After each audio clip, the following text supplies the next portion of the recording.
यानंतर बातमी अमरावतीमधून आहे। अमरावतीच्या परतवाडामध्ये तरुणींचं लैंगिक शोषण आणि व्हिडिओ व्हायरल केल्याच्या प्रकरणांमध्ये अनेक धक्कादायक माहिती समोर येते। कोण जास्त मुलींना पटवणार आणि मोहात पाडणार? परतवाडा लैंगिक शोषण प्रकरणातील मुख्य आरोपी अयान अहमद आणि उझेर खान यांच्यात यामध्ये शर्यत लागली होती।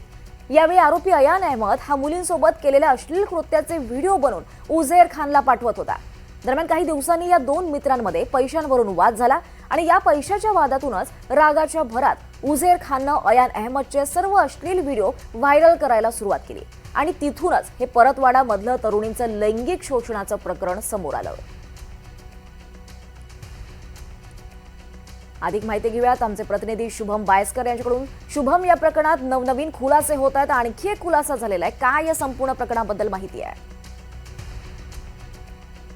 दोन मित्रांमध्ये झालेलं भांडण आणि त्याला असलेला आर्थिक व्यवहाराचा कंगोरा, यातूनच हे संपूर्ण प्रकरण जे आहे लैंगिक अत्याचाराचं पुढे आलेलं आहे। या प्रकरणातला मुख्य आरोपी जो होता अयाज अहमद, याचा या प्रकरणातला सह आरोपी असलेला त्याचा मित्र उमेर खान, या दोघांमध्ये काही दिवसापूर्वी भांडण झालेलं होतं। हे दोघंही जे आहेत या सगळ्या गुन्ह्यांमध्ये सहभागी आहेत। अयान हा व्हिडिओ बनवायचा आणि तो पुढे ते व्हिडिओ उमेर खान याला पाठवत असायचा आणि अशातच काही दिवसापूर्वी या दोघांमध्ये पैशाच्या कारणावरून भांडण झालं आणि दोघांमध्ये भांडणाचं स्वरूप जे आहे ते पैशाचा व्यवहार फिसकटला आणि त्या कारणाने अयानचे हे संपूर्ण व्हिडिओ जे आहे ते उझेर खान यांनी व्हायरल करून टाकले। बघता बघता परतवाड्याच्या अनेक सोशल प्लॅटफॉर्मवर हे व्हिडिओ पसरले आणि त्यातूनच हे सगळं प्रकरण जे आहे ते बाहेर आलेलं आहे। या दोन मित्रांमध्ये एक स्पर्धा सुद्धा लागलेली होती की कोण जास्त मुली पटवतो, कोण जास्त मुलींना मोहात पाडतं।